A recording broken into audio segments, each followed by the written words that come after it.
ठीक है, उसके बाद अच्छा, कल मैंने आपको क्रोमोसोम एंड डीएनए वाला टॉपिक बताया था। बोले अभी किसकी तरफ लेके चलने का है?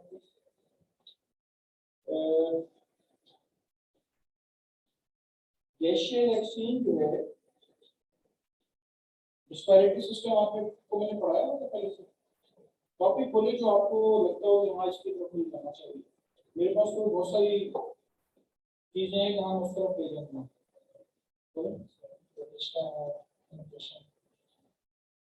मैंने आज आपको न्यूट्रिशन पढ़ने को बोला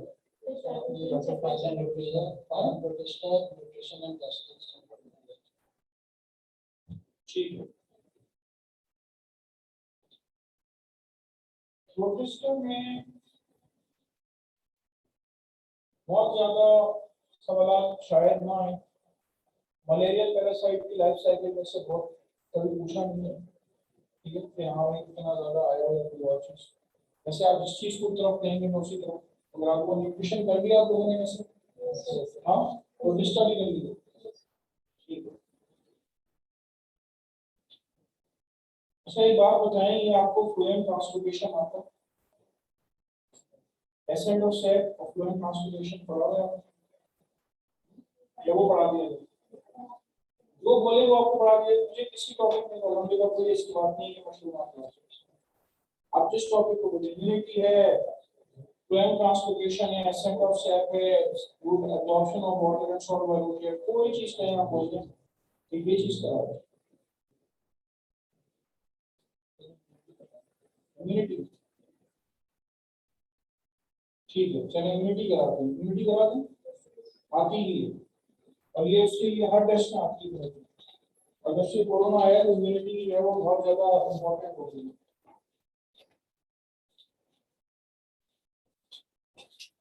लोग ये सोचते हैं इतनी ढेर सारी कोरोना की वैक्सीन बना दी, सबका मोड़ा क्वेश्चन आएगा क्यों? Immunity.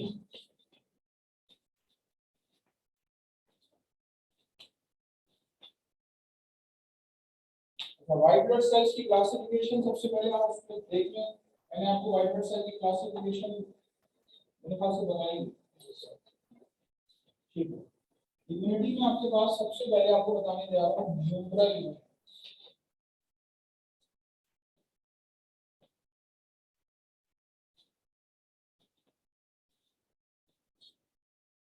Immunity that is provided by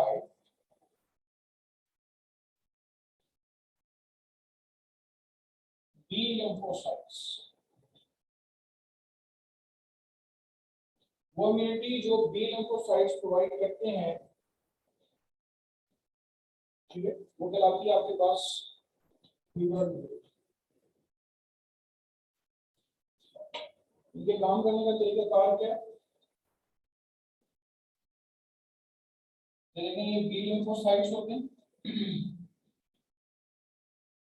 इनकी सरफेस पे जो मौजूद है आपके पास एंटीजेनिक रिसेप्टर्स। लेकिन ये जो मौजूद है कहलाते हैं एंटीजेनिक रिसेप्टर्स।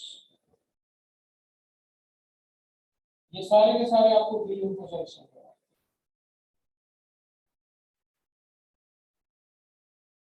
फर्स्ट करें, किसी ने टाइफाइड की वैक्सीन लगवाई। टाइफाइड की वैक्सीन मार्केट में आ गई है, जब हम लोग छोटे हुआ करते थे उस वक्त नहीं थी मार्केट, अब आ चुकी है। टाइफाइड की वैक्सीन के अंदर टाइफाइड बैक्टीरिया के एंटीजेंस मौजूद होते हैं। अब वो एंटीजेंस क्या करते हैं? वो एंटीजेंस फॉर एग्जांपल यहाँ पे आके एडजस्ट होते हैं इस जगह पे।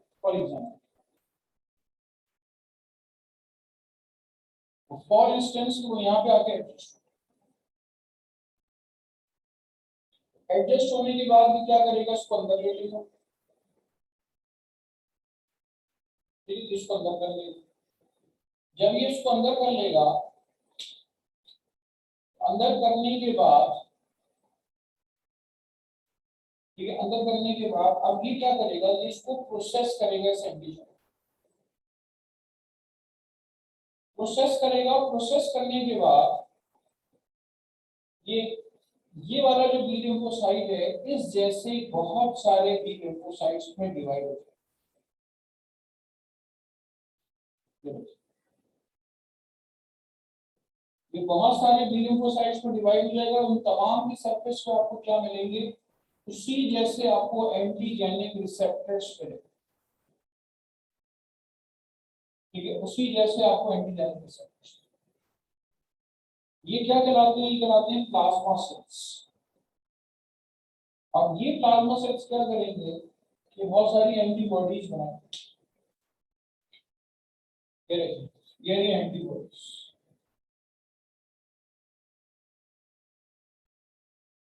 ठीक है, इस तरह की होती है एंटीबॉडीज। अब टाइफाइड का बैक्टीरिया जो बॉडी के अंदर आया हुआ है, ये एंटीबॉडी उसको जाके पड़ेगी और उसमें क्या करेंगी, सुराख करेंगी। ठीक है, उसमें सुराख कर देंगी, बाहर से पानी अंदर चला जाएगा। तो बाहर से पानी अंदर चला जाएगा तो टाइफाइड का बैक्टीरिया फट जाएगा। इस तरह से आपके पास फीवर लिक्विडिटी काम करती है।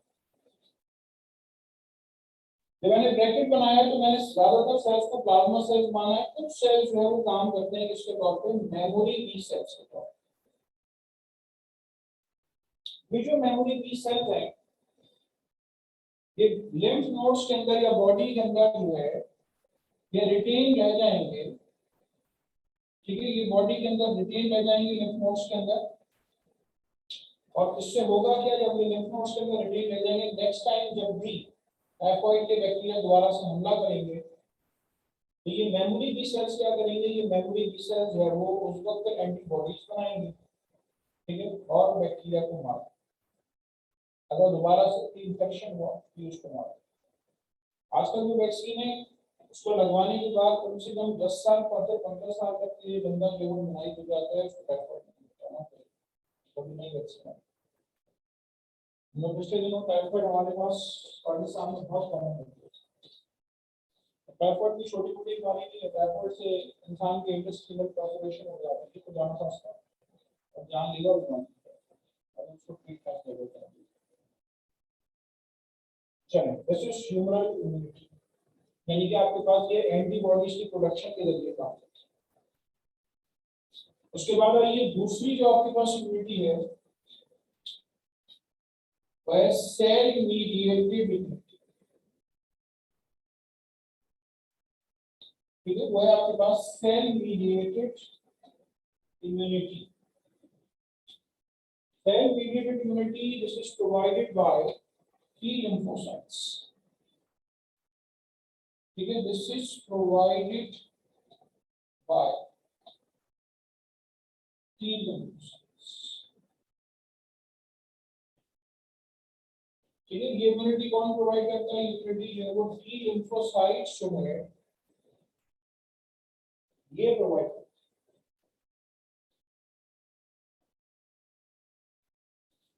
ठीक है, ये इम्यूनिटी T lymphocyte प्रोवाइड करते हैं। अब T lymphocytes में आपके पास हेल्पर T सेल्स हैं, इनका काम बताओ कैसे काम करते हैं। फॉर एग्जाम्पल कोई एस्थमा का मरीज कराची से इस्लामाबाद गया, अब वहां पे पहुंच के उसको एस्थमा का अटैक हो, ठीक है, वहां पे पहुंच के उसको एस्थमा का अटैक हो गया। अच्छा, ये स्किन के अंदर ये मौजूद होते हैं कुछ फैगोसाइट्स, जिसको हम कहते हैं मैक्रोफेजेस। ठीक है, मैक्रोफेजेस। अब पॉलिन ग्रेन्स वगैरह जो है वहां पे खजाना इस्लामाबाद में ज्यादा होते हैं, तो वो ये मैक्रोफेजेस क्या करते हैं, मैक्रोफेजेस इन पॉलिन ग्रेन्स को इन्वॉल्व करते हैं। जब पॉलिन ग्रेन्स को ये इन्वॉल्व कर लेते हैं, ठीक है, पॉलिन ग्रेन्स को ये मैक्रोफेजेस इन्वॉल्व कर लेते हैं। एक मैक्रोफेज के बारे में आपको बता दूं पहले से कि इसकी सरफेस पे मौजूद होता है MHC2। MHC2 मौजूद है। जब पॉलिन ग्रेन्स ने इन्वॉल्व किया तो इन्वॉल्व करने के बाद वो क्या करता है, उसको टुकड़े करता है और अपने MHC2 के साथ अपने सेल की सरफेस पे जाहिर करता है। ये ग्रीन है तो मैंने ग्रीन से बनाया। अब कौन आके लेता है इससे टुकड़े, अब इससे टुकड़े आके लेता है आपके पास helper T cells. Helper T cells जो है उनके पास CD4 रिसेप्टर्स मौजूद होते हैं, वो आके ये पॉलन ग्रेन के टुकड़े इससे ले लेते हैं और फिर ये क्या करते हैं हेल्पर टी सेल्स, ये बेसोफिल्स को स्टिमुलेट करते हैं, ये मास्ट सेल्स को स्टिमुलेट। बेसोफिल्स और मास्ट सेल्स क्या करते हैं, ये हिस्टामिन्स या प्रोस्टाग्लैंडिन्स रिलीज करते हैं।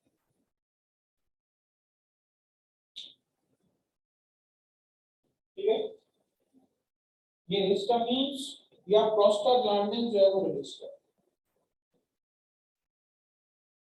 ठीक है, जब हिस्टामिन्स या प्रोस्टाग्लैंडिन्स रिलीज करते हैं तो ये हिस्टामिन जो प्रोस्टाग्लैंडिन रिलीज करने पे इस इंसान के जो अल्वेओलाई है उसको कोलैप्स कर, ठीक है, अल्वेओलाई को कोलैप्स कर देते हैं, इससे अस्थमा होता है। आपके ध्यान में बस ये तो बॉडी के अगेंस्ट काम कर रहे हैं, मैंने सिर्फ इसका काम समझाने के लिए आपको बात बताइए, वरना यही हेल्पर टी सेल अगर यहाँ पे कोई बैक्टीरिया या वायरस आता तो ये क्या करता है, उसके अगेंस्ट काम।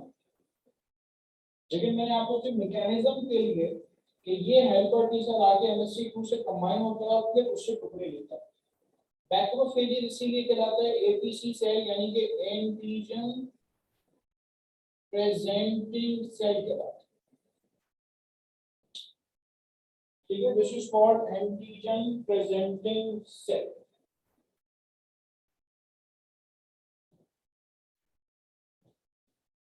ठीक है, एंटीजन प्रेजेंटिंग सेल कहलाता है।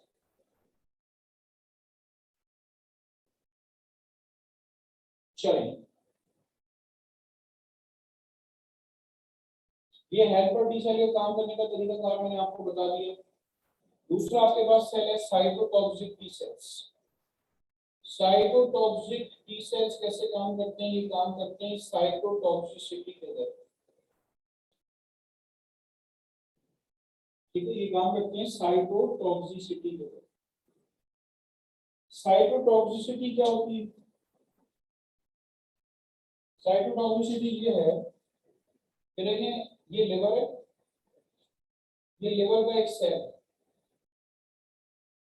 बॉडी के तमाम दूसरे सेल्स के ऊपर MHC1 मौजूद है, MHC1 मौजूद है। साइटोटॉक्सिसिटी के जरिए कैसे काम किया जाता है, साइटोटॉक्सिसिटी के जरिए ऐसे काम किया जाता है कि ये आपके पास आएगा CD8 सेल, CD8 सेल यानी कि इस साइटोटॉक्सिक टी सेल को CD8 सेल बोलते हैं। ये आएगा अपने रिसेप्टर्स जो है CD8 रिसेप्टर्स कंबाइन करेगा MHC1 के साथ। अच्छा, इसके अंदर वायरस पहले अपना काम कर रहा हो, ये आएगा और फिर ये जो साइटोटॉक्सिक टी सेल है ये इंटरफेरॉन्स रिलीज कराएगा सेल के अंदर, उस वायरस को मार देगा। वो इंटरफेरॉन्स जो है वो केमिकल सब्सटेंसेस हैं जो इस वायरस को किल करने में रोकते हैं। ये मैकेनिज्म कहलाता है cytotoxicity. Cytotoxic T cells work by the mechanism of cytotoxicity. ठीक है, ये आपको इम्यूनिटी का जो एस्पेक्ट बता रहा हूँ, सेल मीडिएटेड इम्यूनिटी एस्पेक्ट बता रहा हूँ। उसके टोटल सेल मीडिएटेड में 4 बातें करनी है। एक आपको मैंने बताया हेल्पर टी सेल, एक मैंने आपको बताया साइटोटॉक्सिक टी सेल, उसके बाद बताऊंगा नेचुरल किलर सेल और फिर उसके बाद मैं आपको सप्रेसर टी सेल्स। चलिए इसको नोट करें।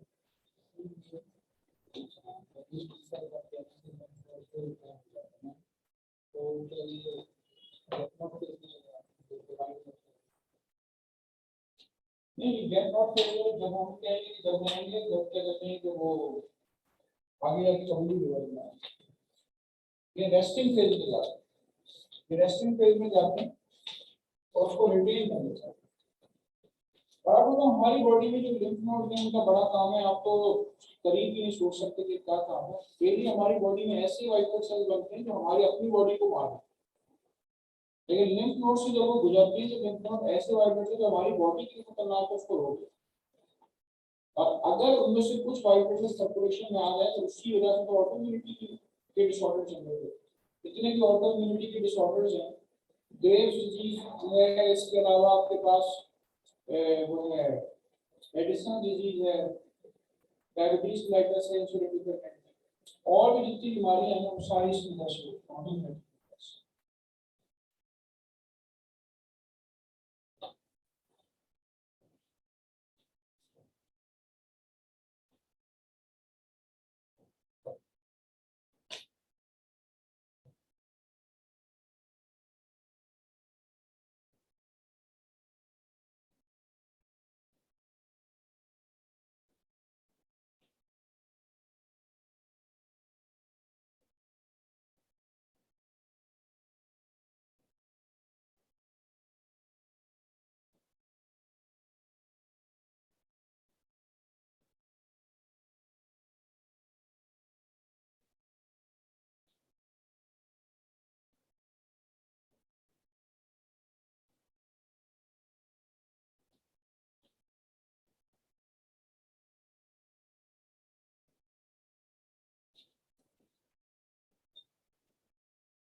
दूसरा क्वेश्चन क्या है?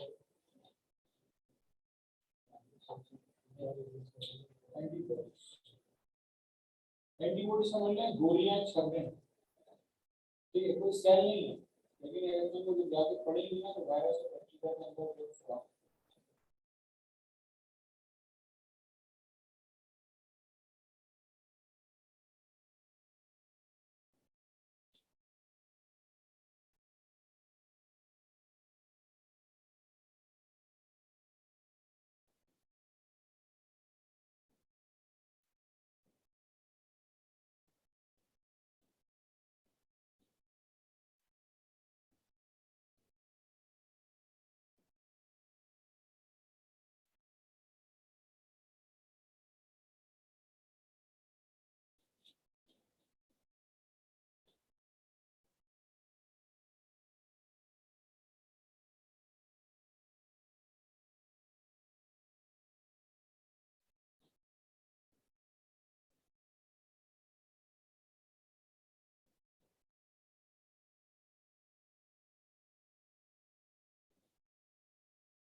आप जहाँ भी MHC 1 और MHC 2 लिख रहे हैं, आपको शायद बेहतर पता है कि MHC 1 को HLA1 भी बोलते हैं और MHC 2 को HLA2 भी बोलते हैं, ठीक है। HLA stand for human leukocyte antigen.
क्या बता सकता हूँ?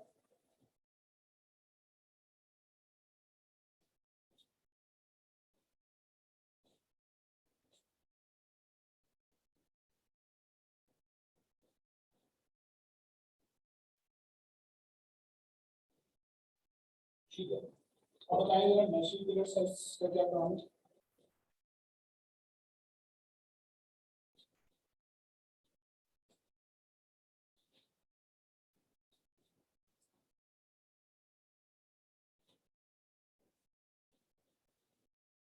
ये सेल्स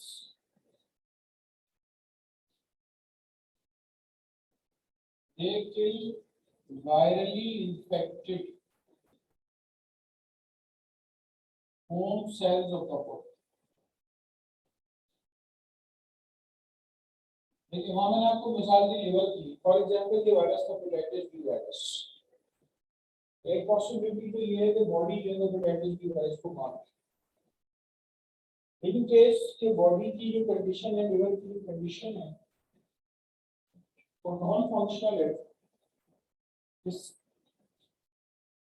सेल जो है वो वायरस के अगेंस्ट इतनी अच्छी मुदाफियत नहीं रख रहा, तो अब सेल जो है लिवर का ये डैमेज हो गया, अब ऐसा हो। नेचुरल किलर सेल आएंगे, नेचुरल किलर सेल होते हैं CD29, ठीक है, ये होते हैं CD29। ये सेल्स आएंगे और इसके गिर्द तवाफ करें,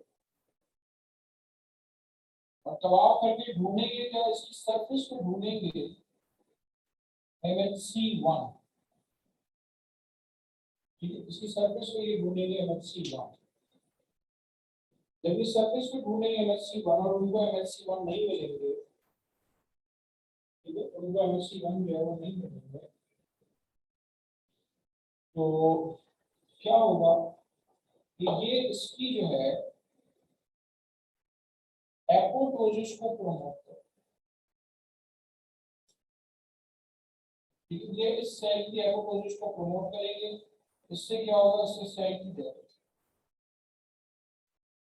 This then leads to the death of the cell, ठीक है, इस सेल की जो है वो डेथ हो स्क्रैच। चलिए, इससे फायदा क्या होगा, इससे फायदा ये होगा कि ये वायरली इन्फेक्टेड सेल है। अब यहाँ पे लिवर के अंदर रिजोल्यूशन एबिलिटी अच्छी है, जब खत्म हो जाएगा तो ठीक है, इसलिए इसका नाम है नेचुरल किलर सेल्स।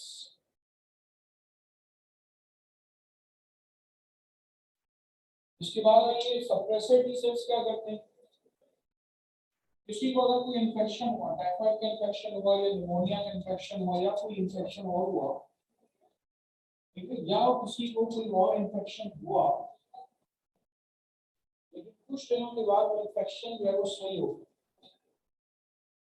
ठीक है, कुछ दिनों के बाद वो इन्फेक्शन सही हो, तो जो बड़ी वाइट ब्लड सेल काउंट होती है वो दोबारा से आमतौर पर होती है 4000 से 11000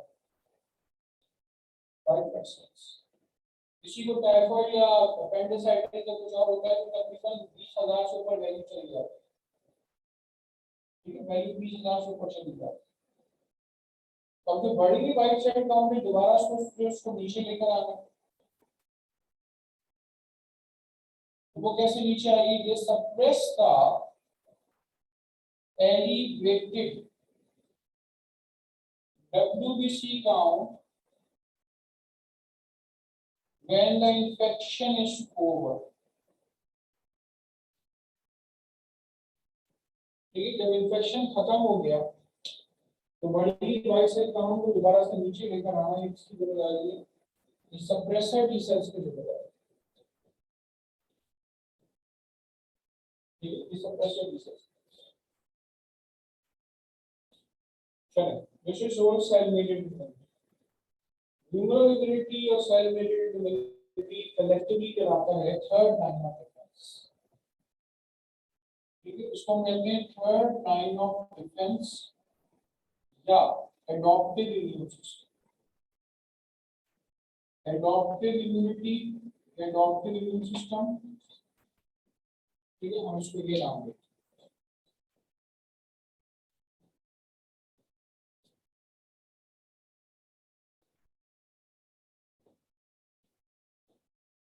इसके बाद मैं आपको बताने जा रहा हूँ फर्स्ट और second line of defence. First line of defence हमारी स्किन, हमारी स्किन पे स्ट्रेप्टोकोकस ऑरियस बैक्टीरिया नहीं जाते, अंदर अल्हम्दुलिल्लाह हमें इन्फेक्शन नहीं होता। फर्स्ट लाइन ऑफ डिफेंस काम करता है।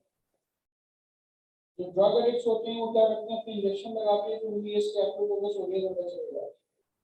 अब सबसे पहले जो second line of defence Streptococcus aureus को मिलेगा, बैक्टीरिया को मिलेगा, वो मिलेगा आपके पास न्यूट्रोफिल्स, ठीक है, न्यूट्रोफिल्स। न्यूट्रोफिल्स खासतौर पर सेकंड लाइन ऑफ डिफेंस के तौर पे काम करते हैं। एक टॉफी जमीन पे पड़ी हुई छोटे बच्चे ने वो खा ली, उसके जरासीम मौजूद है, बैक्टीरिया वगैरह मौजूद है, तो पेट में जाने के बाद वो टॉफी बिल्कुल जमती हो जाएगी क्योंकि HCl स्टमक के अंदर मौजूद है।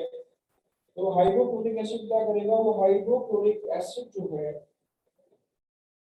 वो हाइड्रोक्लोरिक एसिड जो है वो बिल्कुल उसको जम फ्री कर देगा, ठीक है, वो बिल्कुल इसको जम फ्री कर देगा। चलिए, तो ये आपके पास है क्या, ये आपके पास है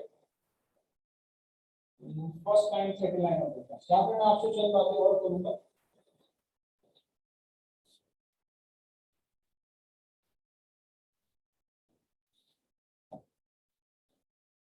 फर्स्ट लाइन ऑफ डिफेंस, इसमें आपकी स्किल वगैरह हाइड्रोक्लोरिक एसिड है। सेकंड लाइन ऑफ डिफेंस में आपके काम करने वाले ग्रैन्युलोसाइट्स हैं, खासतौर पर न्यूट्रोफिल्स। न्यूट्रोफिल्स काम करते हैं फेगोसाइटोसिस के लिए। ये ग्रैन्युलोसाइट्स होते हैं,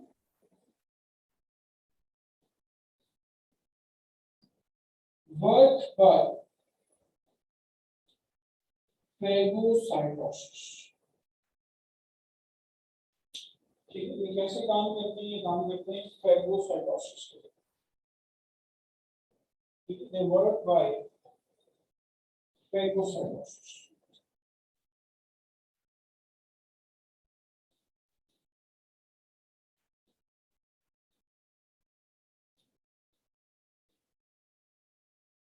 They work by phagocytosis.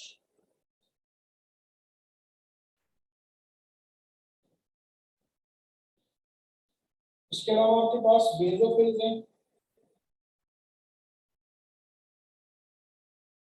ठीक है, इसका बाइलोब न्यूक्लियस है। This has bilobe nucleus. Eosinophil है, इसका कंप्लीटली बाइलोब न्यूक्लियस है। ठीक है, this is completely bilobe nucleus.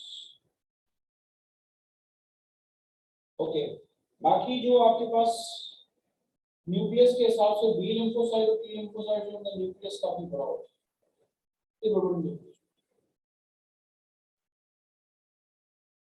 ये इजोनोफिल है। इजोनोफिल जो है ये anti histamine this actually releases anti histamine. और ये बेसोफिल है, ये रिलीज करता है हिस्टामिन और heparin. Second line of defence के तौर में भी काम करते हैं। थर्ड लाइन ऑफ डिफेंस में उस वक्त काम करेंगे जब थर्ड लाइन ऑफ डिफेंस के सेल्स इनको अपनी सपोर्ट के लिए कहेंगे, तो मैसेज करेंगे, अदरवाइज तो नहीं काम करेंगे। टाइफाइड का बैक्टीरिया न्यूट्रोफिल के पास से गुजर जाता है, ये कुछ भी नहीं कहता। क्यों? टाइफाइड के सरफेस पे एक ऐसा कैप्सूल होता है जिससे ये जिससे बच निकलता है, उसको फेगोसाइटोसिस नहीं कर सकता। ठीक है। अच्छा, एक और चीज होती है कॉम्प्लीमेंट प्रोटीन। जब आप इम्यूनिटी का टॉपिक पढ़ेंगे तो हम पढ़ेंगे कॉम्प्लीमेंट प्रोटीन्स। कॉम्प्लीमेंट प्रोटीन ये बैक्टीरिया टाइफाइड का कॉम्प्लीमेंट प्रोटीन की टाइप है C1 से लेकर C5 तक लिवर बनाता है, और ये बैक्टीरिया के साथ चिपक जाते हैं और उसकी फेगोसाइटोसिस को promote. Second line of defence में असिस्ट करने के लिए फीवर भी होता है। फीवर में क्या होता है कि आपके पास टेम्परेचर बढ़ जाता है। जब टेम्परेचर बढ़ जाता है तो जो माइक्रो ऑर्गेनिजम्स होते हैं उनके जो एंजाइम्स होते हैं दे देन डिफिकल्ट टू सिंथेसाइज, वो उसकी सिंथेसिस मुश्किल हो जाती है। जब उसकी सिंथेसिस मुश्किल हो जाती है, ठीक है, जब उन एंजाइम्स की सिंथेसिस मुश्किल हो जाती है, इससे क्या होता है? इससे होता ये है कि आपके पास फीवर जो है माइक्रो ऑर्गेनिजम्स के लिए काम करना दुश्वार है। काम करना दुश्वार है। इन्फ्लेमेशन बताना चाहिए। इन्फ्लेमेशन क्या होती है? इन्फ्लेमेशन ये होती है कि आपके पास कहीं किसी जगह पे रेडनेस हो, किसी जगह पे पेन हो, किसी जगह पे स्वेलिंग हो, वो जगह हॉट हो। ठीक है, और इन चारों में से कोई भी एक चीज मिलेगी आपके पास कहीं वहां पे। एक और काम है लॉस ऑफ फंक्शन। टोटल 5 होती हैं आपके कोर्स में से 4 लॉस ऑफ फंक्शन भी अगर हो तो भी हम कहते हैं इन्फ्लेमेशन।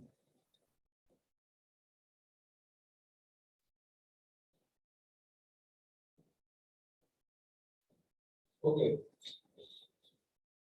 तो ये सारी चीजें आपके पास सेकंड लाइन ऑफ डिफेंस जो है उसके अंदर असिस्ट करती है। अच्छा, अभी इम्यूनिटी खत्म नहीं हुई है, आपको एक्टिव और पैसिव इम्यूनिटी भी बतानी है इसके बाद। ये नोट करेंगे, मैं आपको एक्टिव और पैसिव इम्यूनिटी बता दूं।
माइलेज थोड़ा कंटिन्यू बताई होती है कि आप अपना प्लस वगैरह को देखें जो भी आपके साथ में नंबर उसमें सीधे बोल दिया इंस्टॉलेशन नहीं होती बल्कि आगे प्रेस करो शायद इसको से आगे करो और एसटीओ पूरा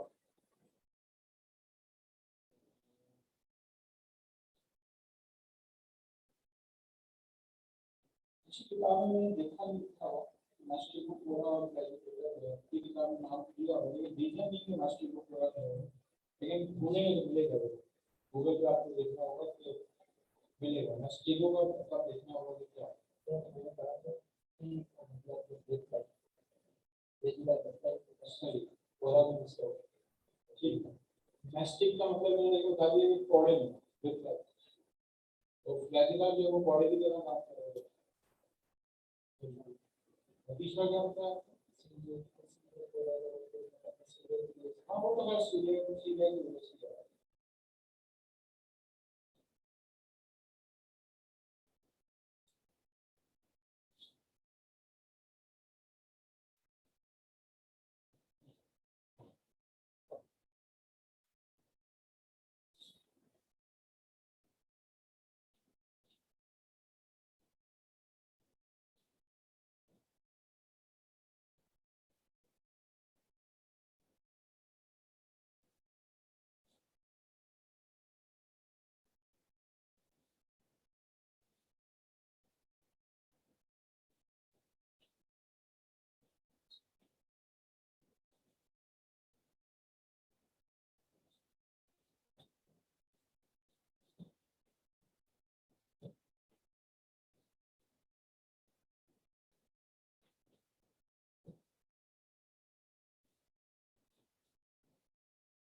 अच्छा पोलियो की कतरे उसी में दिया है बच्चे में तो कौन सी उनकी डेवलप करेगी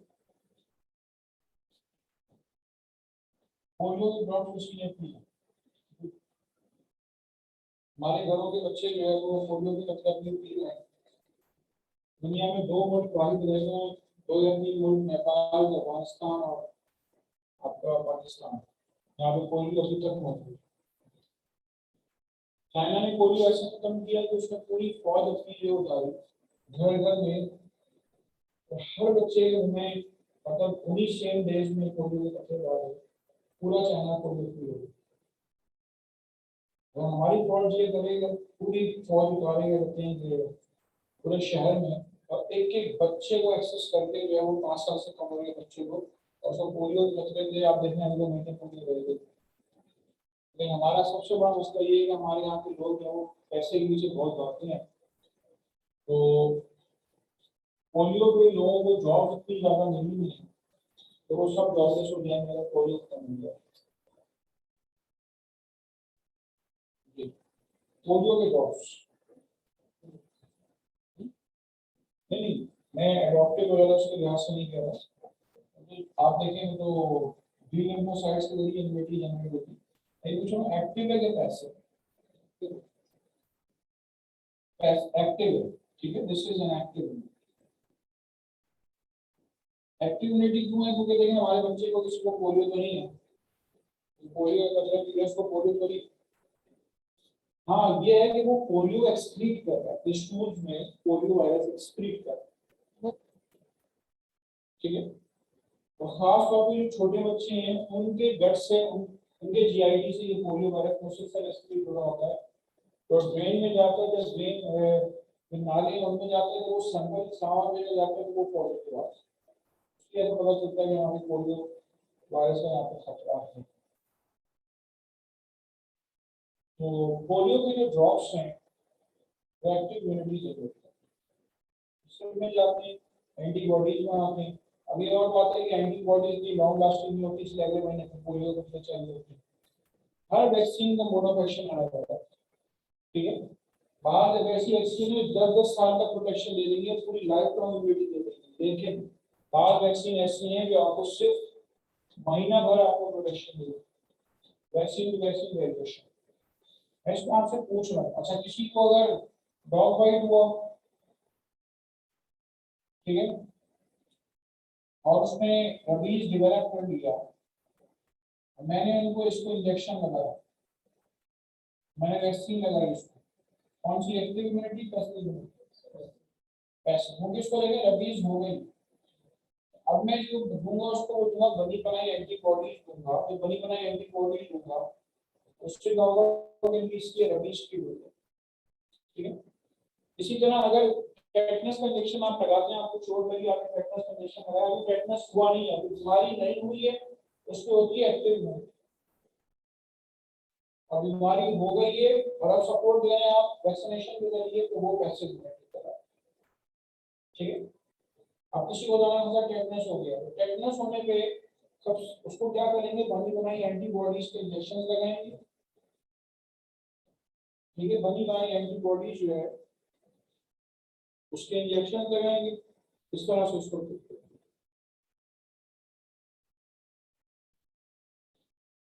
चलिए। तो ये आपके पास एक्टिव और पैसिव इम्यूनिटी है। और इसी तरह देखिए कोरोना हर एक को नहीं हुआ था, लेकिन वैक्सीन आपने लगाई है तो आपको एक्टिव इम्यूनिटी मिल रही है, चाहे आप फाइबर लगवाएं कुछ भी लगवाएं, उससे आपको एक्टिव इम्यूनिटी मिल रही है। पैसिव इम्यूनिटी ये जब हो जाए तो आप बनी बनाई एंटी, शुरू में आपको याद होगा जब कोरोना आया था तो टीवी पे आपको लोग नजर आ रहे थे कि वहां पे हम अपना प्लाज्मा डोनेट करने जा रहे हैं, प्लाज्मा डोनेट करने जा रहे हैं, उसमें बहुत सारे लोग ये कह रहे हैं कि हम पैसे कमाएंगे, 2-3 लाख रुपए अपना प्लाज्मा बेचेंगे, एंटीबॉडीज उन मरीजों को लगेगी जो कि ऑलरेडी जो है वो कोरोना में बहुत ज्यादा क्रिटिकल कंडीशन में है, तो इससे उनको फायदा होगा, शुरू में वैक्सीन बनी नहीं थी, ठीक है। तो वो जो प्लाज्मा डोनेट करके किसी दूसरे को फैसिलिटेट करना चाह रहे हैं, तो वो उससे पैसे मिलने वाली बात आई, ठीक है। चलिए, तो ये आपके पास इम्यूनिटी है, कोई बात आपको पूछनी है इम्यूनिटी में तो आप पूछिए। कॉम्प्लीमेंट प्रोटीन जी मैंने आपको बता दिया, वही बता दिया।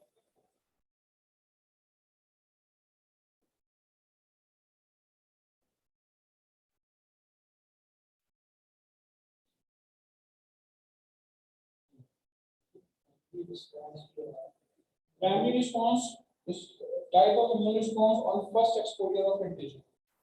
पहले एक्सपोजर पे जो एंटीजन के रिस्पांस आता है, बॉडी रिस्पांस करती है प्राइमरी रिस्पांस में, बॉडी के पास मेमोरी बी सेल या टी सेल नहीं बने।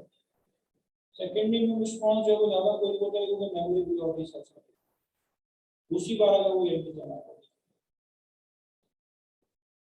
ठीक है। और थैलेसीमिया का पता होना चाहिए आपको, ल्यूकीमिया का पता होना चाहिए। जिसको ल्यूकीमिया होता है तो व्हाइट सेल काउंट जो है वो बहुत ज्यादा बढ़ी हुई होती है। रिसेंटली मुझे याद है किसी ने मुझे रिपोर्ट दिखाई थी, जब कोई शायद किसी स्टूडेंट ने अपने किसी रिलेटिव की मुझे रिपोर्ट दिखाई थी, उसमें तकरीबन 50,000 मेरी व्हाइट ब्लड सेल्स थे, क्लियर इंडिकेशन है उसको ल्यूकीमिया है, ठीक है, ब्लड कैंसर है। तो व्हाइट सेल काउंट अगर बहुत ज्यादा बढ़ी हुई हो तो उसको हम कहते हैं कि हमें ल्यूकीमिया है। और ल्यूकीमिया की ट्रीटमेंट जो है वो बोन मैरो ट्रांसप्लांटेशन।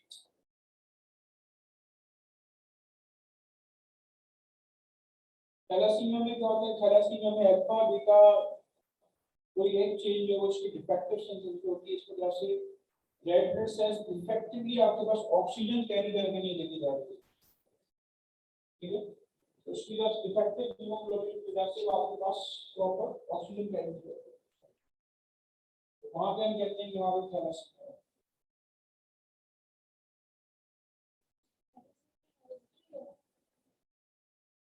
ल्यूकीमिया भी हेरिडिटरी है इन सम केसेस, फाइलाडेल्फिया क्रोमोसोम या ल्यूकीमिया के जीन्स आगे ट्रांसफर तो वो भी हेरिडिटरी, और ये थैलेसीमिया भी हेरिडिटरी।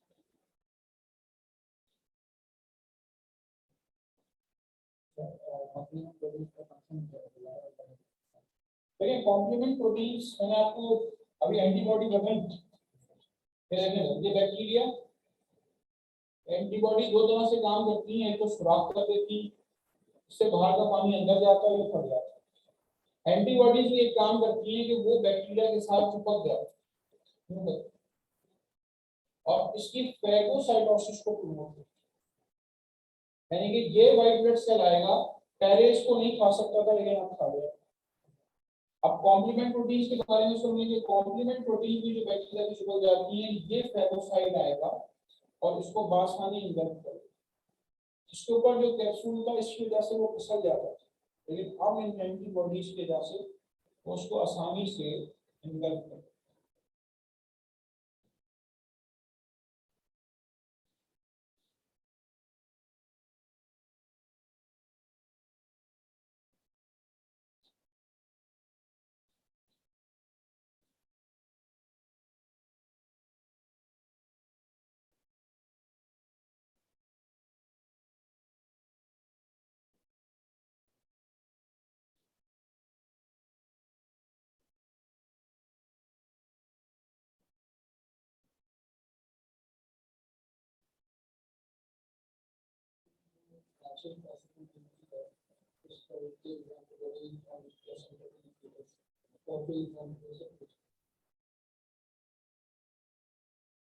नेचुरल पैसिव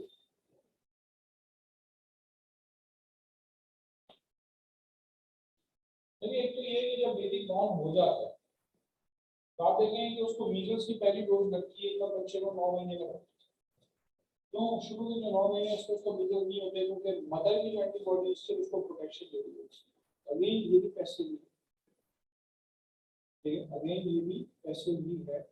नॉट क्या कहते हैं यहाँ उसके बॉडी के अंदर मैटरनल बॉडी में मौजूद है तो भी पैसिव है, लेकिन आप देखेंगे छोटे बच्चे उसको बीसीजी फौरन लगती है पैदाइश के फौरन बाद, लेकिन बहुत सारी बीमारियां उसकी देर से लगती है, उसको वैक्सीन देर से लगती है, मदर की सारी प्रोटेक्शन कोई कर सकते हैं।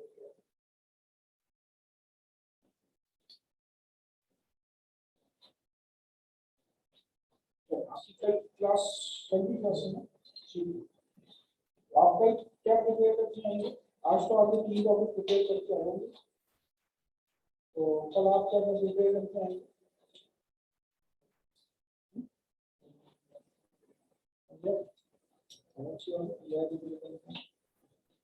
कब आते हैं? ठीक है, लेकिन कल खुश रहे।